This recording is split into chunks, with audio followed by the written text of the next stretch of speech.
Good evening, guys. We'll be starting now. I'm Kavya from second year IC. Mohit, I kindly request you to take over. Hello everyone, am I audible? Yeah, it's audible. Yeah, yeah, audible. Good evening to one and all present here. My name is Mohit Verma from ISC second year. Today we have Mr. Venkatesh Belavadi, currently working as software engineer at LSEG. He is from computer science branch of the batch 2016-2020. He was IEEE UBC Computer Society's chairperson in his final year. As a part of IEEE UBC, he has conducted numerous webinars, workshops, semester-long IT-related mentorship programs. I wholeheartedly welcome our speaker to this session and I request him to take over. Thank you. Thank you, Mohit. Okay. Yeah. Uh, so I think we can get started. Okay. Um, so I had asked, during the form for you guys to send up some questions, uh, which I can answer. It would be really helpful, if I answer your questions rather than me saying something, really which may or may not be required to you. So, Kavya, how do you want to do this? You will ask questions and you want me to answer, or I'll take them and go ahead. Yeah, if you're okay, and then I'll start asking the questions. Maybe you can answer them. Sure, sure. Let's get started, Kavya. Then. Okay, then. So the first question from our participants, it was how to prepare for placements. Okay. Okay. I'll tell you one thing which is very fundamental for facing placements. Everybody, please understand this really carefully. Placement is not like an examination. What do I mean by this statement? When sitting for placement is not equivalent to sitting for an examination. Most people get confused this, you know. If you let's say if you ask me, how do I prepare for a gate examination? Okay. In gate examination, there is a fixed syllabus, right? You are supposed to go and study that syllabus. There are previous year question paper based on which you will get the patterns of the question paper, question asked. You study them, you work hard for 1.5 years, you go and attend and you crack the gate. Correct? But when it comes to placement, as I said, placement is not an examination. There is no fixed syllabus. All right? There is no fixed pattern. Then what exactly should we do? In order to prepare for placement, you have to understand a mindset. Okay? That is mindset of a merchant. I know this may come out to be very shocking, but you are equivalent to a merchant, okay, who is selling something in the market. For example, a cloth merchant is selling cloths, right? You are a merchant who is selling Java. You are a merchant who is selling Python. You are a merchant who is selling C sharp. Let's say if you want to purchase a cloth, okay, what do? You go to the market. You really don't have any specific store in the mind. You just go to the market, you visit some stores, you check the quality, you ask for the price, okay? You ask some standard questions, will it string, blah, blah, blah, okay? Similarly, those who are coming to recruit you, they are not looking to pass or fail in examination, right? Those who are coming to looking to hire you or aka buy the goods that you are selling. What are you selling? You are selling Java, you are selling Python. They have a requirement for it. Okay? So if you want to be good in placements, let's say you are in winters, okay? What sells in winters? Warm clothes, right? You can't go and sell swimwear in winters. So if you want to prepare for placements, have the goods which the demand, whoever is wants to buy, they want to buy. That means, for example, I'm just giving a rough example. Right now, data science is demand. Every company out there wants to buy data science. You are irrelevant as a person. They are only looking for your data science. They are not looking you are tall. They are not looking you are short, right? So if you have that goods with you, then you will easily fly through, your placement. Okay. First and foremost, approach it from this perspective. Whole placement process is nothing but a business deal or a business transaction. The more you understand it, more you will be able to do it better. HR process or whatever is, process is nothing but price negotiation, bargaining. Technical interviews are where they check the quality of the product, right? You go to some cloth store, you ask for the quality, right? Similarly, that's the whole thing. Your resume is like the board for your store or your store's ambience. The customer will walk into your store. If you go to some, let's say, go to some market, how do you decide what store you want to walk into? You look at the store's board. If that store board or inside of the store has the items that you are looking for, then you walk into that store. Am I correct? Same here goes with it. So entire placement process, or in fact your entire career, okay, is your life from your perspective is a life of a merchant.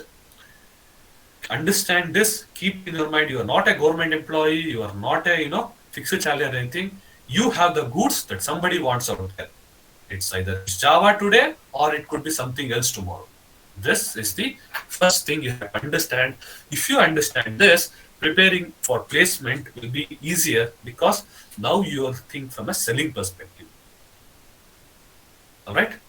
Yeah. Next question, please. Next question is, what is the minimum CGPA required to attend the placements for a good reputed company?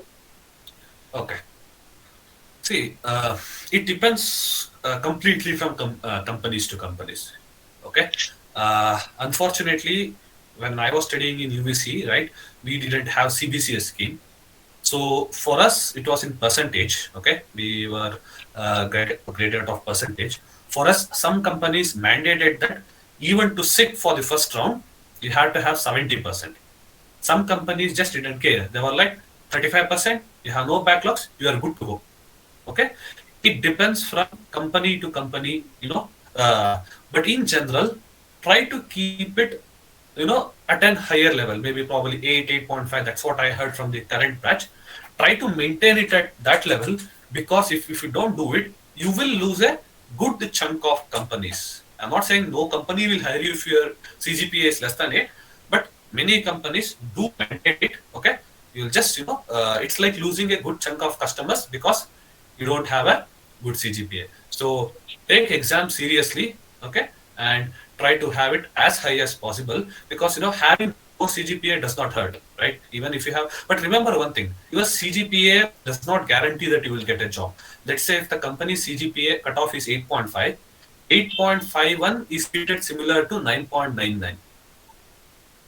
Okay, so all this CGPA, your resume, they all make a customer enter your store, and that's it. Once the customer enters the store, then only thing that matters is the quality of the product you are selling. Got it? But then there are hundreds of stores out there. Customer is confused which store to enter, so they use the CGPA and your resume as a metric to weed out unwanted stores. All right. Okay, moving on to the next one. Can a person having backlogs attend placements? Okay, again, this question depends from company to company, but most of the companies will not allow if you have a live backlog. That means after the 6th semester exam is done, you should have all your backlogs cleared.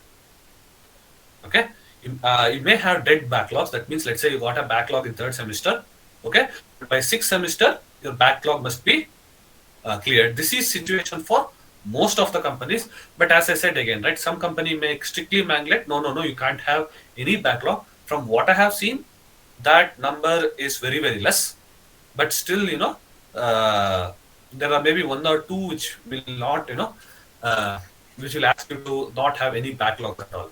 But most scenarios, dead backlog, not a problem. Next question.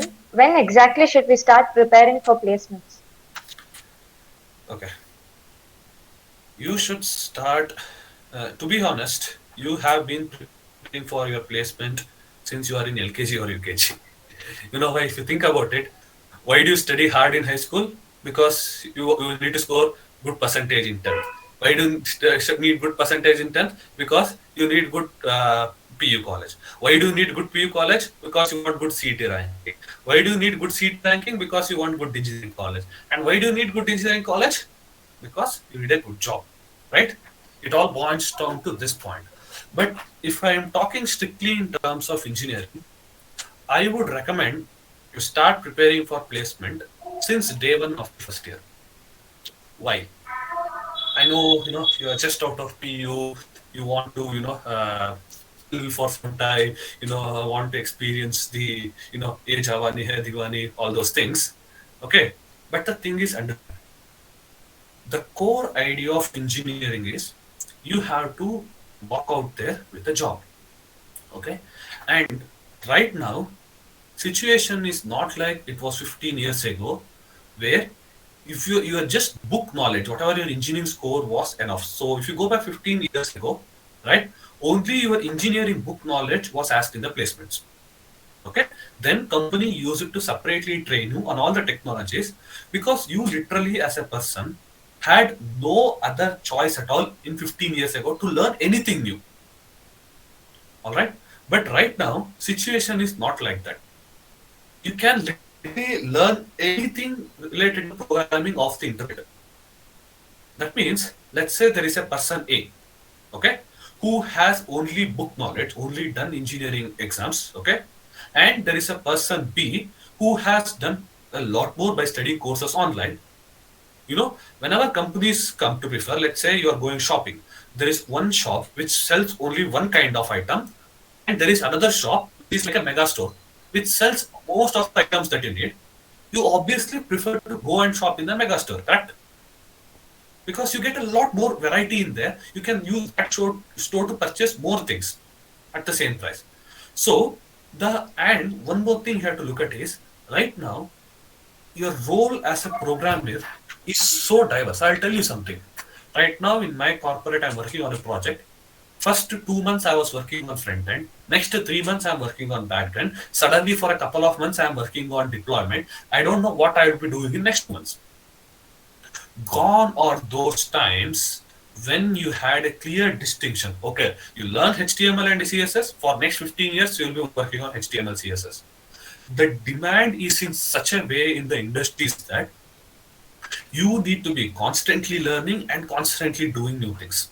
Okay, 2 3 months your role, the way you work will be changing. In such a scenario, you have so much more to learn at the engineering level. And later on I'll make a list, at least what's the bare minimum that you should learn. Okay, so the earlier you start, the more head start you will get. Right? The earlier you start working into programming. So if you are new to programming and you're looking, oh, I'll start in third year, I'll start in fourth semester, no. Day one of the engineering, or right now, if you have not started so far, right now is the best time to start, because earlier you start, more you will get to learn, more it will be for your advantage. Remember, everybody sitting around you is your potential competitor right now. Okay, not just you, your seniors and juniors will be your potential competitor in a couple of years, because once you enter into corporate, there is no differentiation between a senior and junior. For a given job, 2 year experience as well as 3 years experience people can apply. Right? 2 year experience people may get job, and 3 year experience may not get the same job. So you have to keep that thing in mind, and you have to start preparing as early as possible. Best time to start right now, right today. Next question. What preparations should we do in third year? Please let us know about the main concept we need to focus on if we are planning to join IT companies. Okay. See, what preparation you need to do in third year depends on where you are standing today. All right. I'll take three scenarios. Okay. First scenario is you already know how to develop a product. That means you know a front end technology, you know a back end technology, and you know a database technology.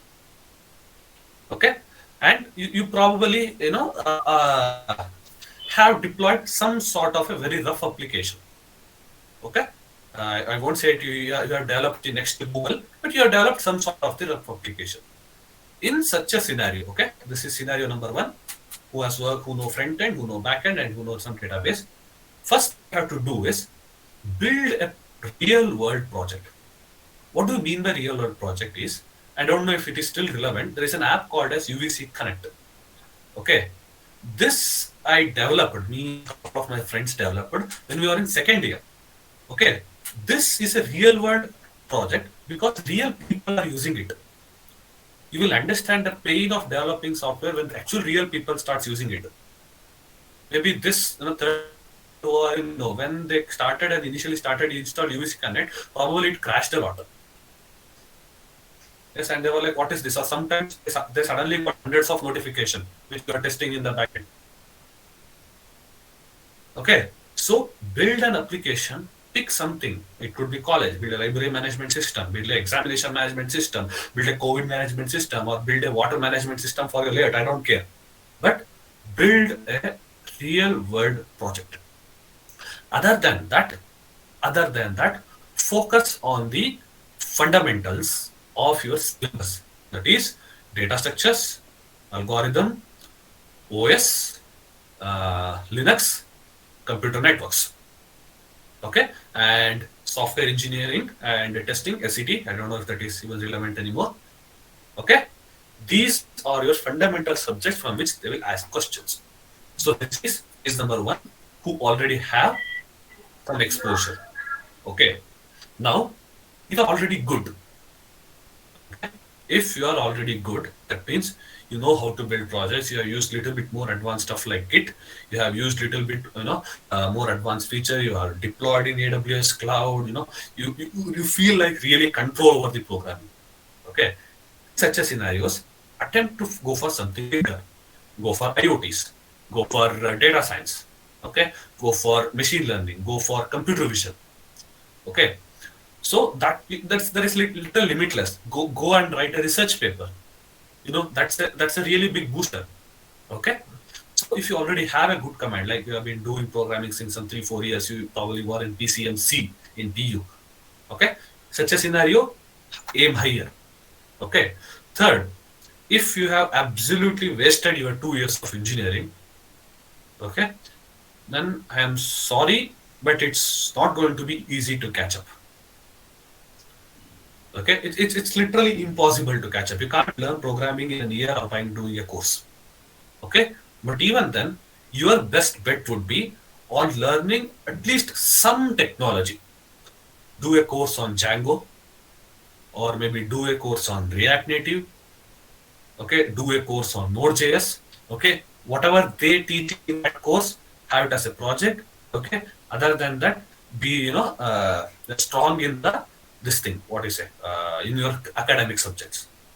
Along with this, common for each and every of these category, okay, is competitive programming. It is must. Why it is must is because most of the companies, 99.99% of the companies today, use competitive programming to rule out, or because I told you, right, if you go to market, let's say there are 100 stores. Okay, I don't know if you guys have been to SP Road. If you go there with an empty bag, people will say, "Sir, namangdi bani, sir, namangdi bani, sir, namangdi bani." Okay, how do you decide which place to go, right? So same problem even the hiring people will face. Remember, they are looking to buy Java. So what they do is they rule out, they use CP to make a subset of the choices. Okay, competitive programming. Now, if you are not good at competitive programming, then all of the things is going to go in waste, plain and simple. Because if the customer is not going to enter your shop at all, what is the point of having really valuable goods or really high quality goods? First step always is customer should enter your shop, right? So, in order to achieve that, CP or competitive programming is compulsory. Okay, you should solve at least, in your career you should at least solve, at least anywhere between 300 to 500 questions. Bare minimum. You go up, there are tons of websites. At least, when we started, there were not much. There was Geeks for Geeks and there were Hacker Rank and that's it. But there was so many right now. There is Lead Code, there is Code Forces, I don't know, Code Chef. So many are out there.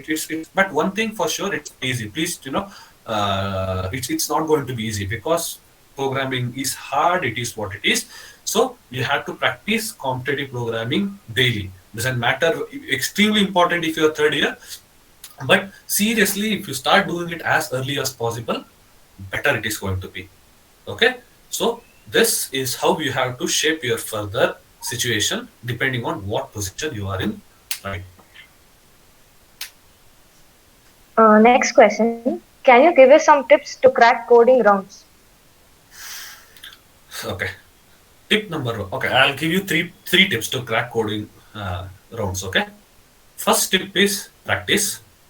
Okay, second tip is more practice. Okay, and third tip is still more practice. That's it. See, you have to understand one thing. You have to understand the nature of programming. As a programmer, imagine you are a, let's say, let's take something. Okay, let's take a job where you are,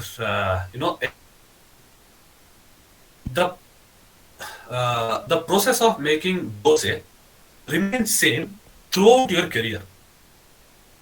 Okay, you can have some tips. Probably adding baking soda may give some it shape. Adding a little bit of sugar may give it shape. But as a career in programming, the programming questions vary so widely that you can't have a general formula that fits everything. Okay, if you have ever coded, if I just take a look at your lab example, any lab programs that you've written, the logics in each lab program is different, right? If you ask me, okay, what is the tip to remember all these lab programs? Only thing I'll tell you is practice it. That's all. Okay, so that means more you practice, more diverse kind of problems you will face. More diverse kind of problems you face, more ideas your brain will come up with. Plain and simple. Okay, if you need to, as I said, right, if you need to crack competitive programming, only solution is practice, practice. Start doing them, start getting to know them. That's it.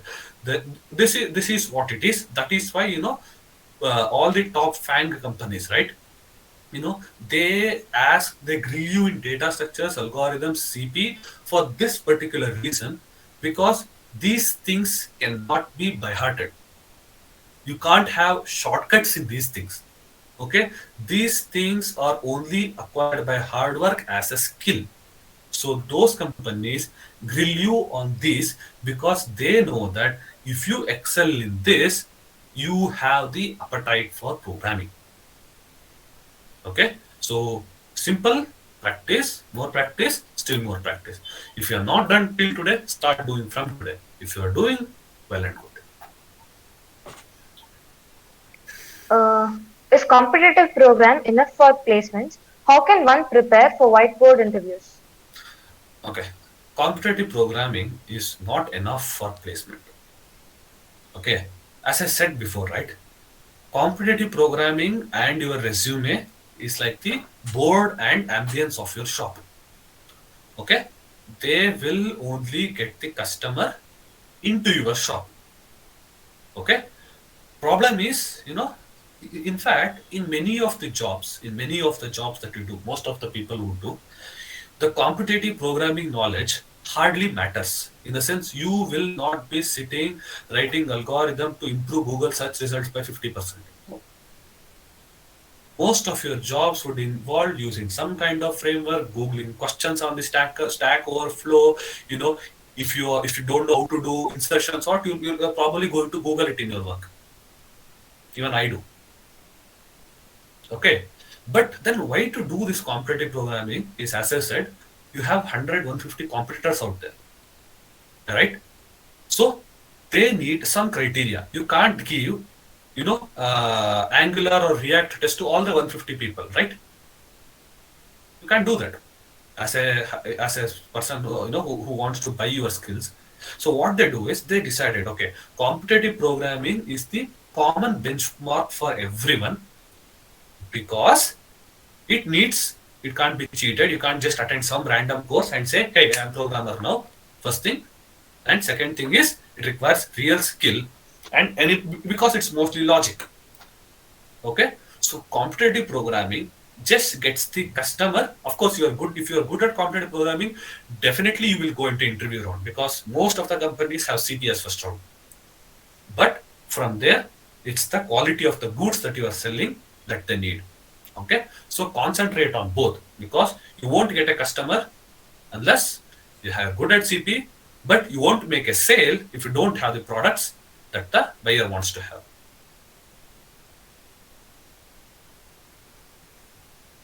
How can EC students get into the IT platform, and what are the coding skills required for a core EC job?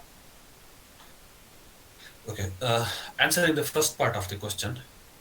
See, one thing EC students have to understand is you have to make a decision early on. Okay, please don't hang around till sixth semester. I'm not just generalizing to EC, to all the non-CSIS branches. Okay, the more you delay with the decision, the more problematic it is going to be. See, if you're going for a full core job only, if you want to get placed in core mechanical, core EC, all the best. There is nothing wrong in it. Okay, but whatever you do, you decide it early on. What do I mean by this is, see, going for a core EC job requires a different set of skills compared to going for a core IT. See, the as I said again, right? Let's say you own a shoe store right now. Okay, you are selling shoes. Okay, suddenly you decide, your shoe store is not making any profit. Okay, so you decide to open up a cloth store. Okay, now there is a customer who comes in, okay, who comes to your cloth store, but he finds out that in your cloth store, half of the goods is still the shoes from your older store. And now customer asks, okay, I want to buy a cloth. You can say, okay, you can't say, I was selling shoes before. Will you look at my shoes? Will you look at my shoes? And you can't make a sale to sell him cloth, right? It's like, look at my shoes. They're so beautiful. You can't make a sale like that, right? That means for someone who is looking to buy Java, okay, your Arduino board or your microcontroller, I don't know, those skills are irrelevant, right? So whatever you decide to do, you decide it early on. If you decide to say, no, I don't want core job, I want to purely focus on IT, start doing that. Learn what IT people are learning, right? Start learning data structures, start learning algorithm, start learning OS, start doing programming, learn a framework. Okay, but if you are fixated on, I want a job in core, then start doing what is required for your core. I don't know, for EC, you may need to know embedded C, you may need to write Arduino programming, I don't know, microcontrollers, maybe all those circuit diagrams. Personally, I am from CS, so I can't comment much on it, or from mechanical, I don't know, stresses or whatever, strength of material. But idea being, decide it. Do not wait till end of sixth semester to switch. That's the simple thing. IT, see, the one who is coming to buy, he does not discriminate you based on your branch if you have relevant skills. Okay, I have seen lots of people from mechanical and DC who have a good job in IT and who have succeeded. Okay, as I said, right, your branch, your height, your color, your area, your place, all these are irrelevant if you have the proper goods that I need. Plain and simple. Okay, you are a merchant. Remember that. What is a decent package for mechanical engineers? As there is a decrease in job opportunities present in core fields, do mechanical engineers have a good chance in IT sector jobs? Okay, first part of the question, I'm really sorry. Decent is very subjective. Okay, for some people, just getting a job itself is a very decent. Let's say they come from a very challenging background. Okay, 4 LPA, they're very happy. They're over the moon. Okay. For some people, even 15 LPA is not decent enough. They want to live a lavish lifestyle. Okay. So this decent part is really subjective. Okay. It depends on your preference, what you are looking for in a company, and package is not the only thing to look for in a company. Right? What if you get 15 LPA package, but you have to work 7 days a week from morning 9 to night 9 o'clock? Okay, it all depends on what you are looking from a company. Answering the second part, it's like the repetition of the previous answer. IT field does not discriminate based on your branch or anything, provided that you have the relevant skills that I am looking for.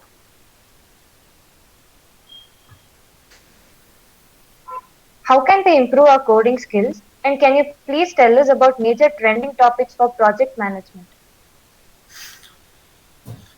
So, how to improve your coding skills? I have already told it to you. Okay, uh, practice, more practice, and even more practice. Answering the second part, you have to understand. Okay, in IT, you generally have right now, very roughly speaking, you have three career choices. Okay, very roughly. Sometimes they interlap, sometimes they diverge a little. The first career choice is what we call as a service based company or a service based role. What do you mean by service based role is a service based role is the one where you don't involve in much of an active development. Okay, I'll give you a simple example of what it is. Let's say you join a new company. Okay, you need all your emails and everything to be set up in that company, right? There should be somebody out there who need to put in your details, who need to maintain those mail servers, who need to give you access to your GitHub repository. Or as a company, let's say you're running a company, you have written a very wonderful project or product, you have written it, but you need somebody to deploy it into a server, do all those configurations, whatever next change comes up, deploy that next change, right? These are service based roles. So some part of the product development life cycle or some part of the company's day to day activities, right? A company has a lot of day to day activities, from setting up somebody's account to maintaining their laptops to maintaining the application that is running to handling all the jiras, blah blah blah. Okay, this is service based roles where you're offering some part of day to day life of a company as a service. Okay, most service-based companies, or what you call as mass companies, hire people for this. Okay, let's say really don't want that headache of giving email IDs to everyone. What TCS does is, or any other mass company does is, they send out a guide to me from their side. I sign an agreement with that company. Okay, and they send out a guy who will take care of maintaining my. If that guy resigns, they'll send out some other guy. And trust me, in a company's day-to-day activities, you need so many service-based guys. That's why you see the mass companies taking out so many people in batch. This requires the let's not be discriminatory, but this does not require as many skills as the next level role. Okay, the next level role is what we call as a product development. Okay, see, what do you mean by product development? Okay, let's take Microsoft Teams as an example. This Microsoft Teams, if you need to develop, there is a front end component, right? The application that we are using. All this data is going to server somewhere. That means there is a back end component. There are many data that being stored. That's a database component. Okay, there is somewhere all this system needs to be hosted. Somewhere all this needs to be running 24/7. There's a deployment component, right? Okay, so you need to you will be actively working in developing a product. Okay, either it depends on what company is doing, right? So either you are working on developing a product completely from scratch, or you take a product, you enhance it with functionalities, which is similar to developing a new product. You'll be writing more code. Most of the people kind of want to go into this role. Okay, this is also called as full stack developer. Okay, so basically, if you want to be a full stack developer, Actually, right now, people even don't give names like that. They just give you as an associate engineer, and you are expected to. Let's say you're working on Teams, so you're on the Teams team. Okay, let's say somebody says, "Hey, these tiles are they are all too much rounded. I want them to be square." You'll be working on it for 2 months. Somebody says, "Hey, I don't like 9 cross 9 tiles. Okay, make the backend changes so that we can see 15 cross 15 tiles." Okay, probably that code is written in Java, so you'll be working on that. Okay, or somebody says, "Hey, can we add a new button in here where if somebody is sleeping, then it will notify whoever is talking." It's like a completely new feature. Add new code to the front end, add new code to the back end. Depends on what team and how your manager is based on what you get. But idea being, you are a product developer. You work on developing a product. So for this role, right, you generally are expected to have, front end framework, the knowledge of a front end, a back end, databases, and hosting. I'll come to that, later. Okay. Now, recently, in past 5 to 10 years, another new branch has opened up, which is taking an existing product and making it intelligent. Okay. Let's take an example. See, when you are on Instagram, right? Okay. I don't know if you guys have noticed when you see your stories, who has viewed your stories, why the person whose name first actually comes in the top. Okay. It does not. If in WhatsApp, it shows it based on last viewed latest, their name will come on top. But in Instagram, what the product actually does is, who do you interact most with? Their name comes on the top. Now, imagine you can't write code for each and every person to find out, to link their favorite contact or favorite account to Instagram, right? So, what you have done is you have added a little bit of intelligence to your application, which will determine who is the favorite person. If you have ever stopped talking to someone, I'm sure most of you are in third or fourth year. Okay, you remember gradually their name goes down in the list.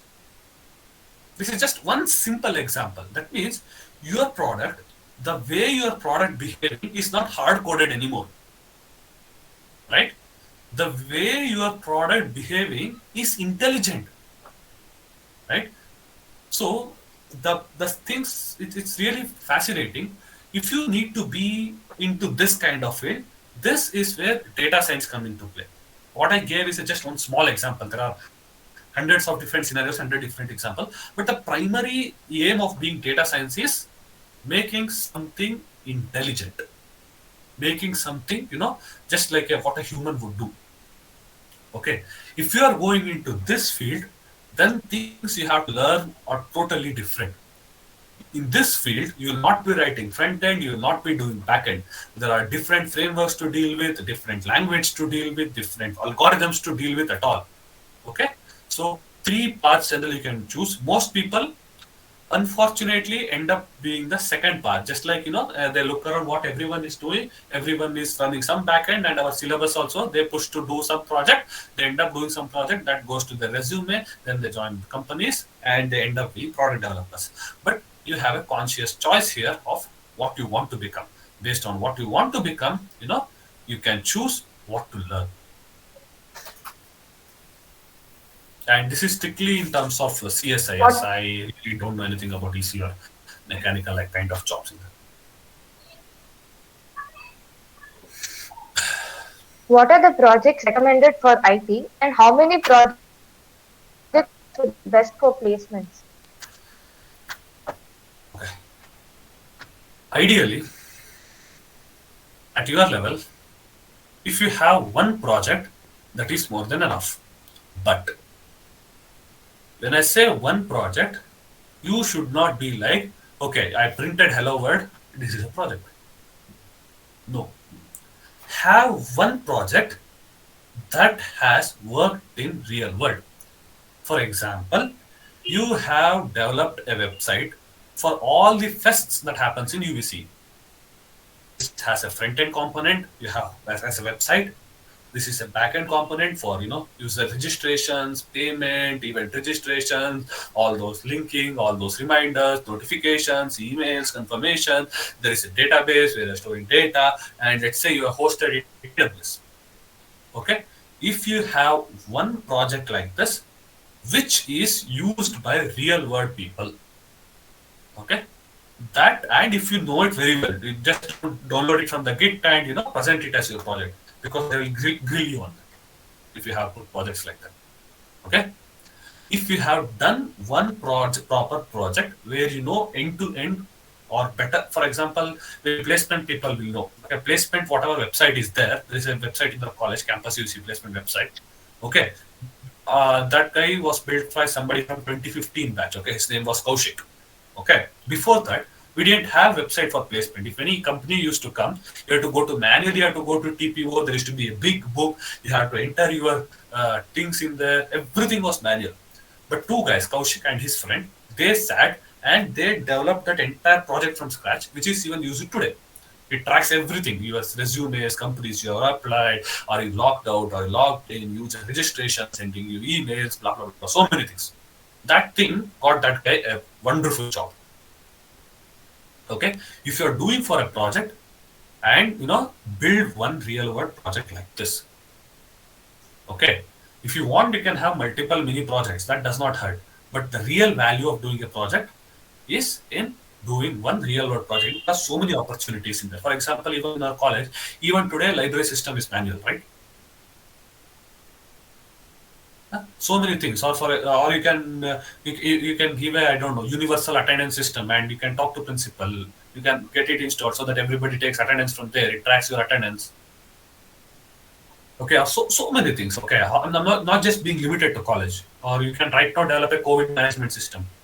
You can develop a website which is common for all the fests, but make sure that it has some real world features, not just some buttons and something. If you develop one project like this, that is more than enough.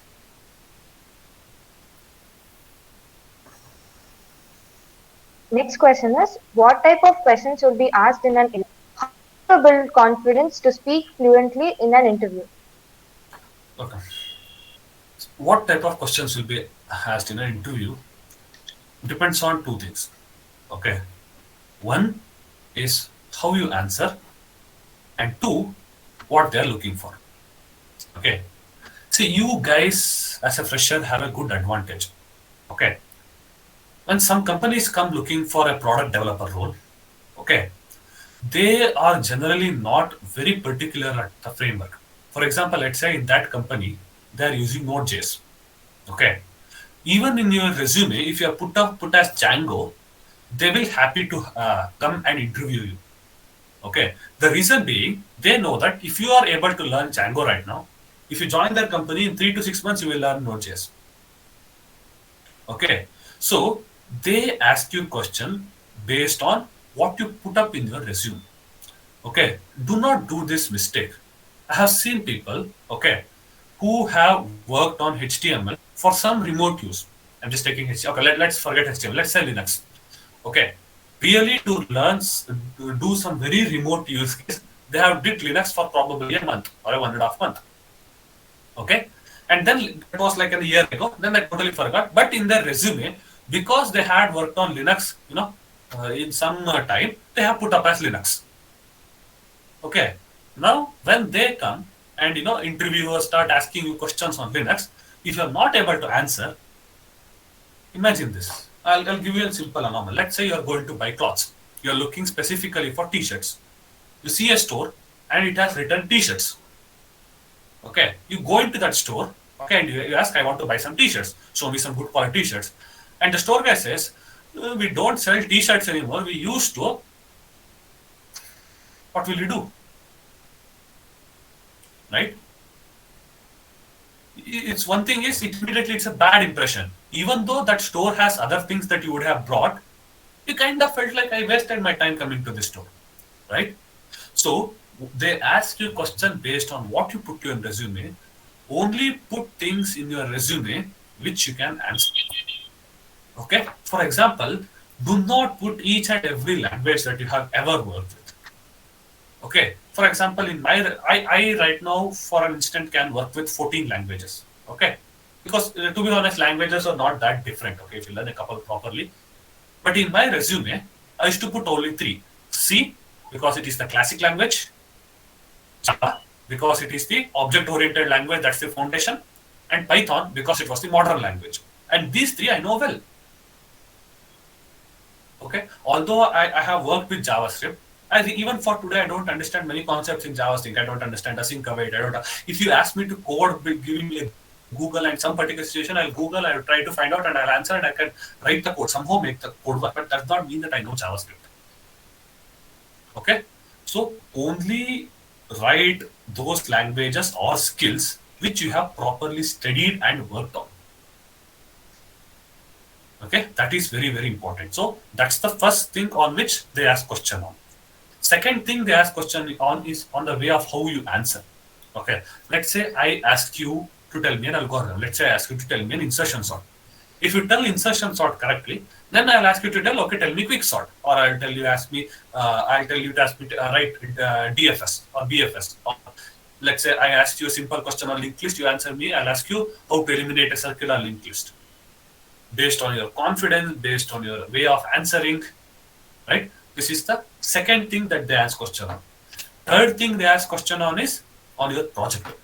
Very, very important. Do not make a mistake of downloading some random project from GitHub and putting in there, because they are going to ask you the specifics of the project. For example, they straight away ask you, okay, tell me, how did you handle user authentication for this particular method call? You have to be very careful. What annotations did you use? What packages did you import? What did you set up? If you're not thorough in your explanation, they'll immediately think this guy doesn't know anything. Or he is, that gives it a very bad impression. Okay, so these are the things that they generally ask in interview, as well as your theory. So basically, what you put on your resume, okay, and questions, general questions from data structures, algorithms, OS, CM, all those things. Some companies do ask few puzzles, okay, as well as some things they are looking for. It's really generic. Okay, I can point out this, but avoid these common pitfalls. Okay, that's the first part of the question. What type of questions? How to build confidence to speak fluently? See, two things. Okay, first thing is, an interview is not a Viva examination. Interviews, they are not trying to pass or fail you. All right. If you want to handle an interview, if you need to speak confidently, speak as if you are you are selling something. Imagine this. I'll give you an example of the cloth store again. You go to a cloth store, okay. You look at some dress. How does cloth store guy speak to you? Does he speak to you in fear, or does he speak to you like he knows you since forever? Right? He'll speak you like, sir, this looks very good on you. If you ask some material, if you ask him, will this cloth shrink after washing? What is it? No chance at all. We are the best in product. That means you have to portray yourself. First thing you need that you have to portray yourself in such a way that you are the best among available. That is true or not true, that is totally different story. Interview does not determine how you do your job. Okay, nobody in your job remembers what you said in interview. It's like when you go to buy cloth, okay, or let's say when you go to buy something really expensive like a laptop. Every laptop you look at, the store will say, this is awesome laptop, there is no match for this laptop. But only when you come home and when you use it, you'll get to know real thing. But you won't then go and question the laptop store. They're like, what is this? You told this is awesome, right? Similarly, an interview process is just a business transaction. Those who is coming to hire you is nothing but, see, their mindset will also be similar to a buyer. Imagine this scenario. Let's say you want to buy a new phone. You'll be investing 10,000 rupees. Just for investing 10,000 rupees, how much research you will do, right? You go to Amazon, you go to Flipkart, you see. Then the next to this thing is, you go to YouTube, you read the reviews, right? Just for investing 10,000 rupees. Now, a company that is giving a job, okay, they're investing lakhs of rupees on you per year. They're risking of, taking in and managing in you. they are actually at more pressure of finding a suitable candidate, aka finding it, making good purchase. Right? When you are choosing mobile, buying a new mobile, you are at pressure, right, of finding a good mobile. Right? You at any cost you want to have a good mobile. You don't want later somebody to come and tell you, I got cheaper than this or I got better than this. Nobody wants to hear that, right? So similarly, when somebody comes to purchase your skills, they are also under a pressure. Okay, it's not like only you are under pressure. So in that position, if you are able to act, as if you are the best product in the market, you are the best that they are going to get in the lot. You have to act. You have to portray yourself in such a way.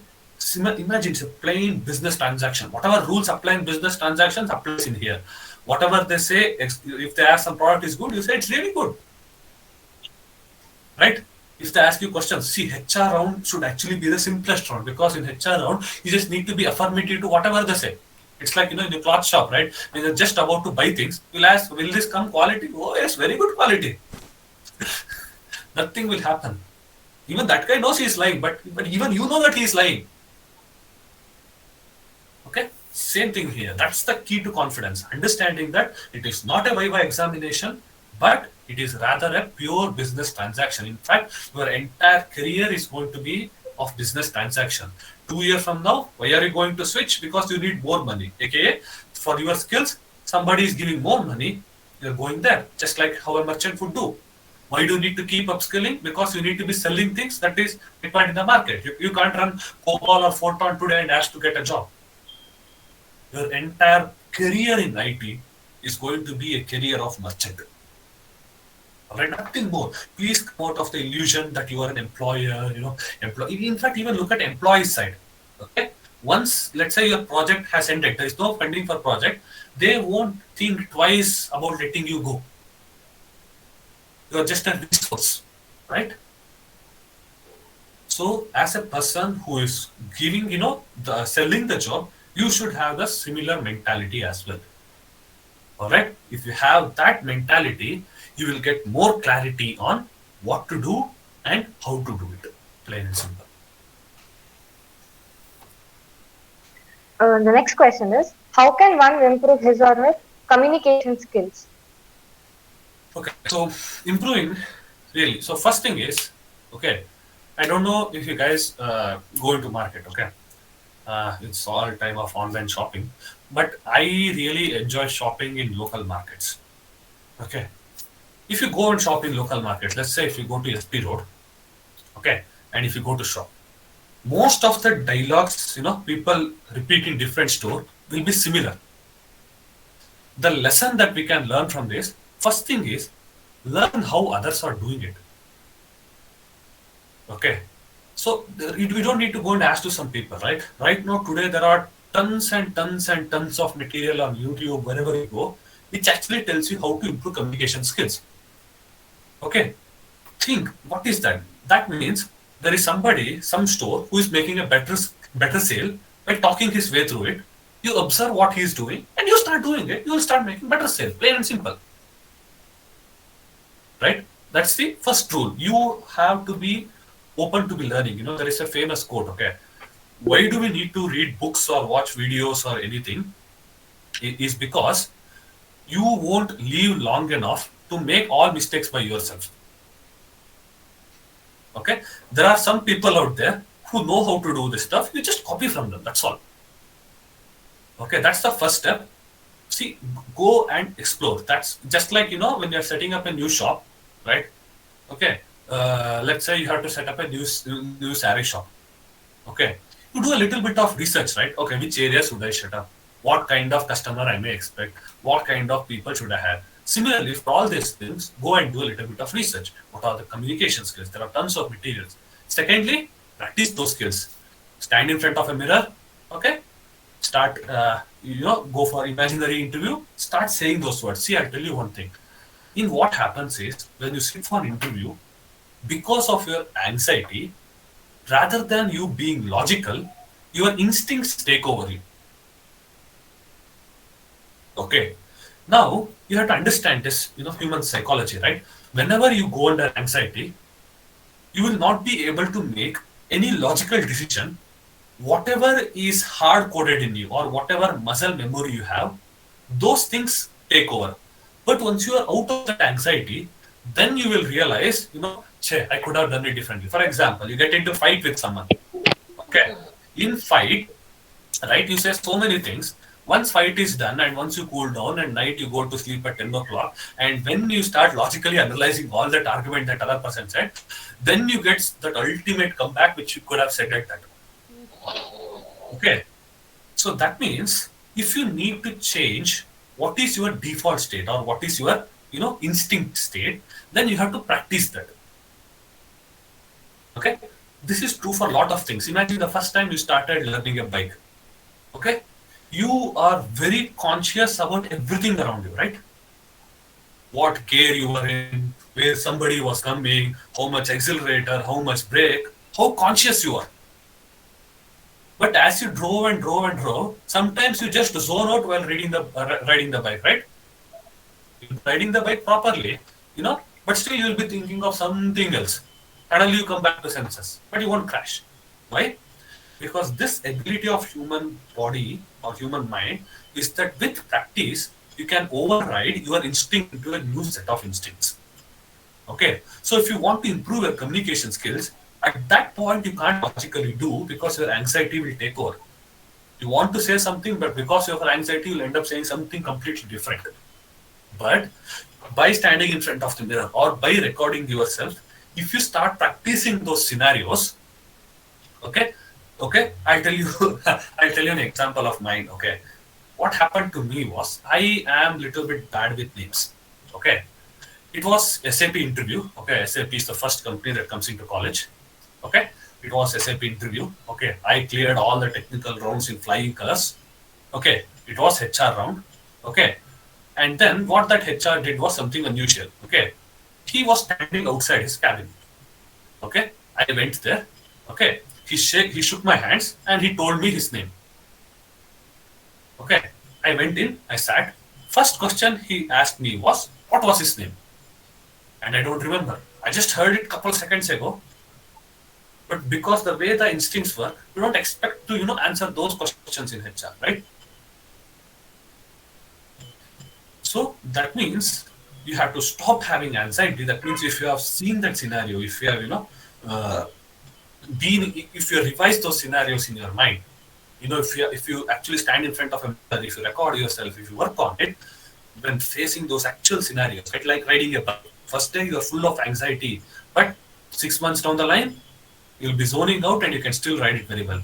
Same way, practice those communication skills so that they becomes your instinct, they becomes your muscle memory. Okay, this is the way to improve your communication skills. Is there any specific format for making a resume? What is the best way to build a resume?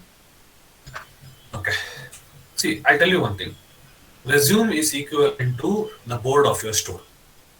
Okay, it should be really beautiful.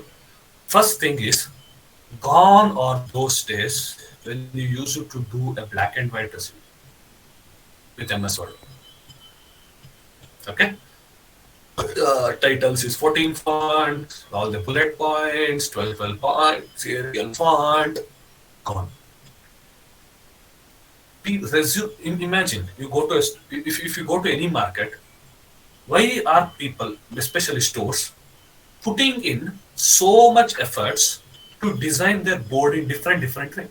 Have you ever thought about it? Or I'll give you two hotels. Okay, I'll give you two hotels.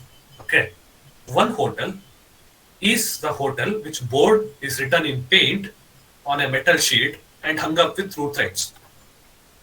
Okay, and there is another hotel which has like modern board, all those lights, blah blah blah, in a different font. And you have, let's say, around 10,000 rupees to spend for a French street. Just by looking at the hotel, which hotel would you go for to give treats? Most of you will pick second hotel because it just feels nicer. Maybe the first hotel would be selling absolutely beautiful food. That maybe that hotel was there since 100 years. But by instinct, there is something in our human brain, right? which wants you to go to that second fancy hotel, right? The resumes act as the same thing. Imagine from an interview's perspective, when he sees 100 resumes in front of him, and he has to spend 6 lakhs, 9 lakhs, 10 lakhs a year, he would want to go for a hotel or a store which has better boards, right? So even it's not like everybody will do it, but that's kind of a basic human instinct.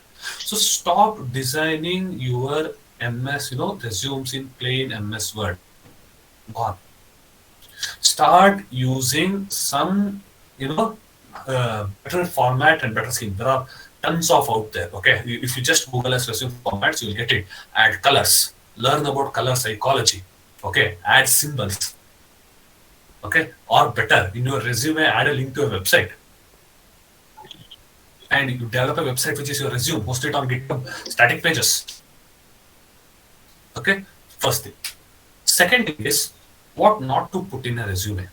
Okay, these are something really careful. Do not put that you won first place in frog jump second standard. Okay, please do not put things like this as achievement. Okay, imagine this. You go to buy a cloth. You are interested about cloth. You're not interested about that shopkeeper, which school he studied when he was in 4th standard. Okay, you need to, in board, rather than writing what products you're selling. Okay, probably, and what if you write something irrelevant, which adds no real meaning to somebody who wants to figure out? Nobody will, take 2 resumes and compare. Okay, this guy won first place in frog race, this guy won second place in frog race, so I'm going to go with this guy. Right? So in your resume, now understand, when somebody, let's say you look at a board. Okay, let's say you have 100 boards to look at. Right? You don't read each and every detail in the board, right? Similarly, an interview will not read each and every detail. Okay, imagine as an interview, he probably scans, the top left area of the resume till the center of the resume from left to right, correct? If I give a random set of paper to read, what is the area that you scan it? Like 20%, starting from 20% of the top, somewhere till 65% of the top, correct? You don't really sit and watch, all the bottom, right? You just, especially, with advent of this, all this social media where, your focusing skills, you really don't want to read lengthy posts, blah, blah, blah. People just want to skim through things. So you should focus your core skills that is relevant to that company in that part. Okay, first rule number one. Rule number 2, if a company, let's say Juniper Networks is coming. Okay, Juniper Networks is a networking company. Okay, they value computer networks. Okay, they value C. Okay, and they value data structures and algorithms. To that company, if you write your top 3 skills as Python, okay, IoT, and leadership, what's the point? One resume does not work throughout the year. Whenever a company comes for, this thing, placements, modify resume in such a way that, that company, when it looks at your resume, they feel like, okay, this store has something that I want. That's your advantage point, right? You resumer has no points to look at your 7th point in your skill and figure out as, computer networks. If it is Juniper Networks, computer networks should be your top skill. Right? If some company is coming and looking for machine learning roles, your top skills should be Python, next top skill should be SQL. Although you're expert at Java. So do not write skills in order in which you are proficient at. Wrong. Okay? Write skills in order in which companies want them. This is first thing. Second thing, please do not add your photos. I see many people doing it. Do not do it. Okay, you are not giving an audition for modeling. Okay, and trust me, photos sometimes gives biased first experience, first impression. Okay, imagine you see somebody's photo. It is basic human instinct to judge that person based on how they look. Agree, accept it. Okay, by just adding your photo to it, you are just making their thought process of judging your resume just a little bit biased. It could be a positive bias, it could be a negative bias. That's a different story. Okay, do not. Thirdly, please do not put all your father's name, mother's name, which caste you belong to, all those things. No. Okay, then very important thing, understand the difference between skill and a tool. Okay, skill is data structures and algorithm. Okay, tools is programming languages you learn. Skill is analytical thinking. Tool is some framework that you have learned. Okay, I have seen people putting code blocks as a skill. They know how to use code blocks. I've seen people who have put up Android Studio as skill. Okay, skills are something which are both abstract. Tools are just see. Programming languages are not skills; they are tools. Okay, your skill section should be data structures algorithms. It's a skill. Clean coding. You know how to write better code. Clean code. Right? Your skills should be system design. Okay, your skills should be debugging. Okay, this is next point. When you are writing about project, okay, when you are writing your project, most people do this mistake. Just write the project name and done. Don't do that. Okay, when you are writing projects, let's say somebody has done some project. As an interviewer, that project name is irrelevant to me, correct? What am I looking for in a project? In project, I am looking for following things. What did you do? What technology did you do? What was its outcome? For example, by using Node.js, I set up backend environments that had APIs with security. Right? This is what I did by using this. You just don't read, okay, project name with the kind of hyphen, we put a hyphen in bottom and don't write Node.js. No, I'm interested in what you did in that project. You could have achieved the same thing with Node.js, you could have achieved the same thing with Django. It's relevant for me. Because I'm trying to judge you here based on what you can do. Okay? So whenever you enter a project, put project name by all means fine. But in bottom, write a couple of lines. What did you use to achieve what? If possible, please leave a GitHub link to your project. And please don't leave this much long GitHub link. Shorten it with bit.ly, bit.ly. Okay? And then always make sure that the email in your the email that you use for placement is a proper email. Your name dot last name. Please don't use the email that you made in when you are second standard as sweetie1012@gmail.com. Or your name, followed by your date of birth @gmail.com. Those, in fact, for all your placement stuff, please don't use your personal emails. Create a separate email account. Okay, first name dot last name. All right, very important. These small things matters a lot. Okay, when they look at resume, they subconsciously look at these things, and if they have seen that you have put efforts into making this resume, because they see hundreds of resume, whenever you made a good resume, they'll get to know that okay, this guy knows something about how to make a resume. He has patient enough to build a good resume. He has patient enough to understand what I am looking in a resume. That's a good impression, right? As I said, right, when you're selling yourself, when I say yourself, I mean the skills that you have and all those things. Make sure that what the customer is looking for and mold your entire transaction or whatever your portfolio, whatever the menu you're presenting, whatever things are you're saying in such a way that what the customer wants to hear. Right? Think of it when you go to a cloth shop, okay? When you hold a cloth, okay, and you ask, does this fit me? Does this look good on me? The shopkeeper always say it looks good on you. Is whatever the way he speaks, it is molded in such a way that it gives you the information that you need, right? The shopkeeper will not, or when you go to a hotel, there is a menu. In that menu, there will be food items that they are selling and all the information that you need. They won't write something that, they did when they were in sixth standard, right?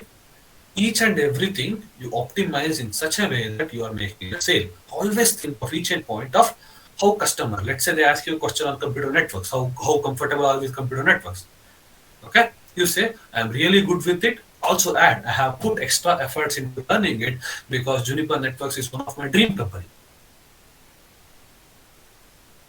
right?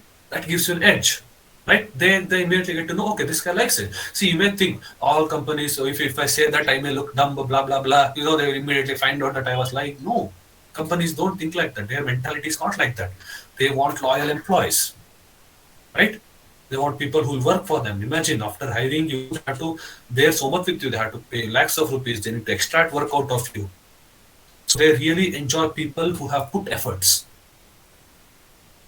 Okay. Other than that, you'll see many other, resume building points. If you go to YouTube, what font to use, blah blah blah. I won't go into all those specifics, but consider this. Don't make boring resumes. That's the thing, and avoid this common pitfalls.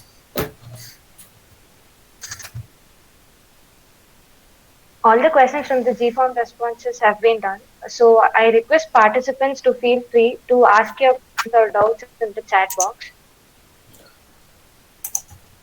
There is one question in the chat box. How to start with coding in third year, feeling demotivated each time when started?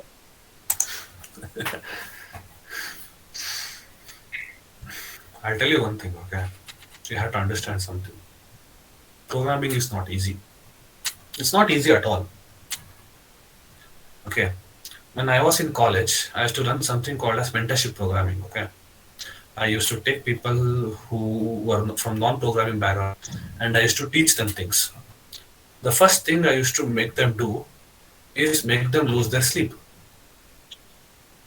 They were forced to work hard. Okay. They were forced to spend time on it. Okay. If you are feeling like you are being demotivated, the thing I want to say is nothing I will say is going to make you feel motivated. It's like this. Imagine programming is like an art. Okay. Let's say I am very bad at painting. What if I say I am very bad at painting? What can I do to feel motivated about painting? I can't. Right? Please understand one thing. Just because so many people are going into programming does not mean that everybody is good in it. Okay. That's the primary thing you have to understand. Okay. If you want to be good at programming, okay, there is only one thing, that is you have to work on it. You have to practice it. You have to sit and debug on it. Trust me, the hello world program that you wrote in C, or that Fibonacci series that you wrote in a C program in first semester, the real programming is nowhere close to any of that. Ask somebody who has done real programming, and it's exhausting. Even in work, okay. Sometimes corporate work is such a way that you start at 8 and you end up at 11. Some critical work, something is because if you think about it, it's a chaotic world. The machines are the dumbest things out there. Your computer is very dumb. It's fast, but it's dumb. As a programmer, your job is to make it do things. Okay. So if you are feeling demotivated, okay, I can't motivate you, but I have one solution. Demotivation can be overcome by discipline. See, if you put efforts into something because your motivation, the problem with motivation is it dies down in 3 days or 4 days. If you want to learn something persistently, you have to, come up with discipline, because discipline is a character which goes on or off without motivation. If you have discipline, you don't need motivation, because even on non-motivated days, the discipline makes you to do things, right? So that is why, if you want to become a programmer, but you are not motivated to become a programmer, but for some reasons you want to become a programmer, only way to do is just start doing it. That's all. Just start doing it, keep on doing it every day, pick a place, pick a time, at that time just start doing it. Okay, you need to take all this happiness, blah blah blah, all those things out of the equation and start on it purely from, discipline perspective, if you are really want to become a programmer. If you don't want to become a programmer, then I suggest you not to. Okay. The next question is, can we know how many offer letters we can hold? Okay. See, so there are two places where you can sell the stuff that you have acquired throughout engineering. Okay. One is in the TPO market. Okay. The placement office market. And another is the wider outer market. Okay. In TPO market, okay, when we had, there was basically three categories. Okay. There was something called as a mass category. There was something called as a dream IT category, and there was something called as an open dream category and an internship category. Okay. Now, if a company's package, when we were there, if a company's package is greater than 6 lakhs, okay, then it was called as an open dream. Okay. If a company's package was less than 6 lakhs, it was called dream IT. Other than that, mass was a completely different category, and then internship was a completely different category. Okay, there are various scenarios here. Okay, let's say first you get placed in a dream IT company, that is a company that is offering in less than 6 lakh. Then you can't sit for any other dream IT company, but you can sit for mass, you can sit for open dream, as well as you can sit for companies that is offering internship only. Okay, but at first you get placed in open dream. If you get placed in open dreams, you cannot sit for any other open dream as well as any other dream IT, because dream IT is one level below open dream, right? That means you're already placed in above level, won't have chance for below. But you can sit for mass, and you can sit for companies offering internship only. Okay. Anyway, when you go to fourth year, TPO people will come and they'll explain you all this. I'm just giving you a rough idea. So if you plan your strategies well, you can probably end up with one mass offer, one dream IT offer, one open dream offer, as well as one internship only. But it varies. For example, some people just get placed in open dream and they're done. They won't even care to sit for mass or internship because they're happy with whatever the company they're placed with. It's a personal choice. Okay. This is within college. Outside college, you literally have no restrictions. Okay, you don't need to report anything, whatever you apply, whatever job you get outside, college, you apply to LinkedIn, you apply to a friend, you apply to Naukri.com, you start your own company, you join your Mava's company. All those things are irrelevant to the TPO market or within your college. The next question, what are the sources for coding? Like, I learn one topic and should I solve problems based on it? Or learn entire language and then solve the problems? If yes, then what is the source? Okay, two things here. Okay, learning a language really achieves you nothing. Okay, if you have already coded before, if you see in your syllabus, when you learn C, only thing you do is printing output to command line. Okay, if you learn a language, you have to learn a framework in that language, which will help you to build real world application. For example, if you learn JavaScript as a language, then you have to either learn React or Angular as a front end framework. If you learn Python as a language, then you have to learn Django or Flask.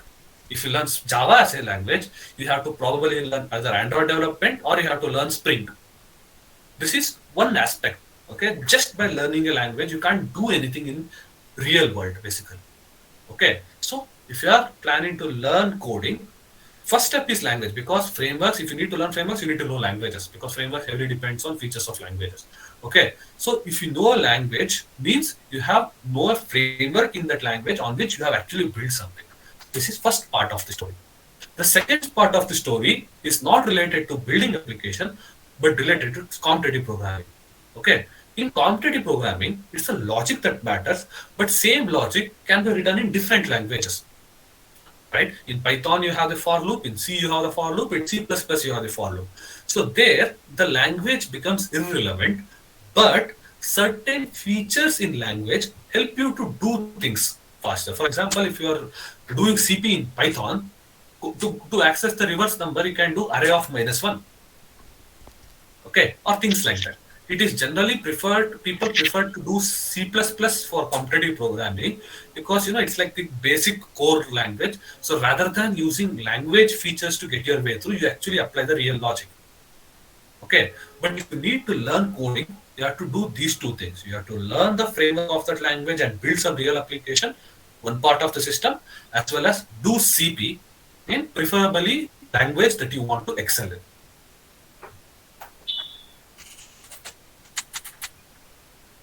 The next question, if we create a real world project, is it necessary that it has to be used by real people or just a project with features? Okay. Why I mentioned a real world project, okay, is because you have to create a project with such a quality that it should be suitable if you deploy it tomorrow for real people to use. Okay. See, what happens is as you start developing project and as you go halfway through, if you don't have that idea or thought process that this will be used by real people, you will start taking shortcuts.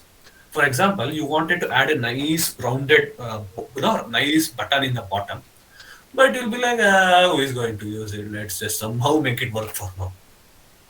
Okay, so when you are saying build a real, I don't ask you to spend hundreds of dollars deploying it and making people use it. But if you start with the aim of building a project that is suitable for real people,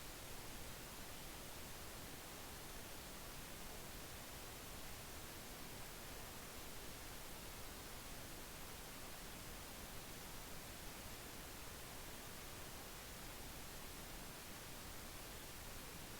shortcuts.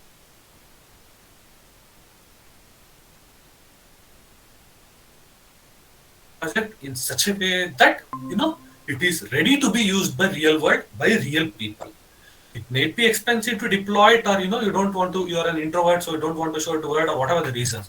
But build project in such a way that if it is deployed tomorrow, it is usable by real people in the real world.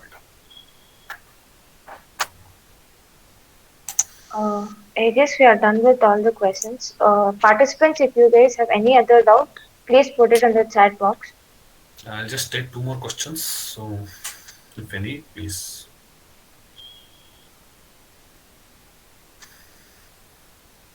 I'll just give 2 more minutes to take questions. Please hurry up if you have any questions.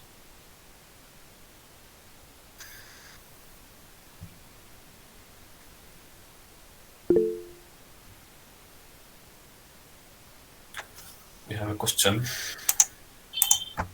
Okay, I'll read it out. I am from civil branch and I have started learning programming languages now. Is it too late to prepare for software companies now, or I should stick on to core companies?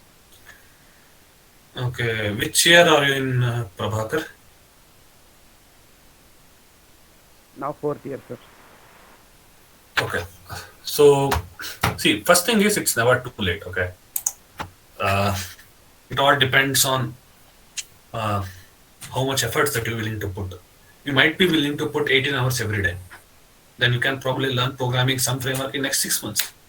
And some company looks at you, thinks you're really skilled, and you can pick you up.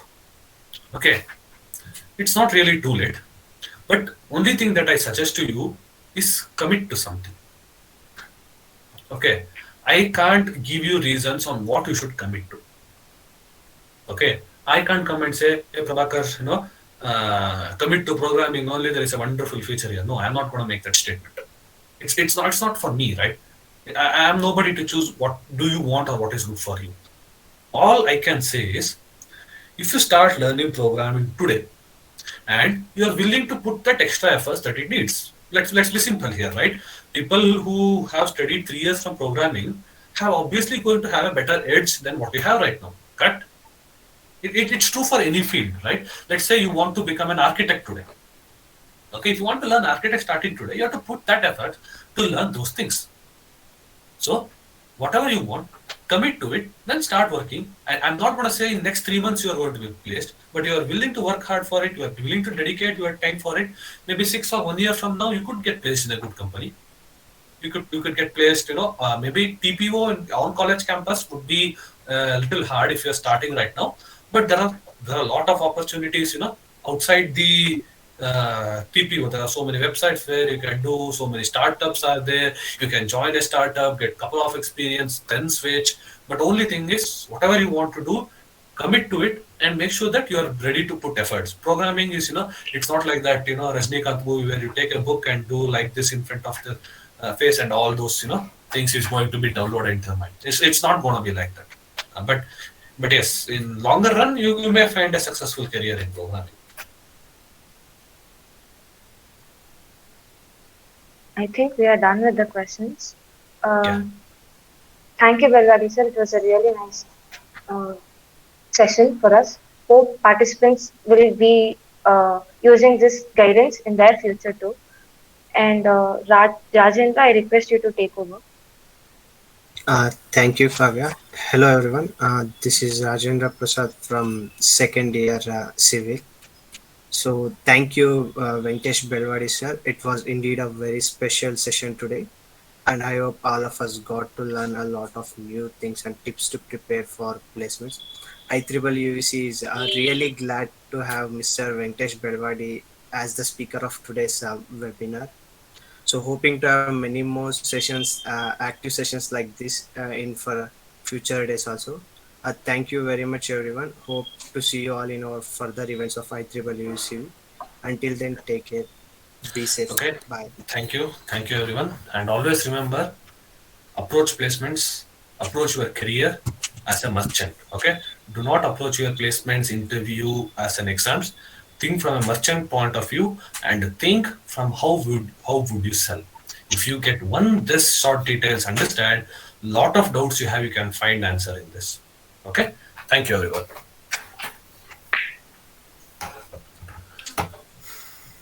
Bye bye.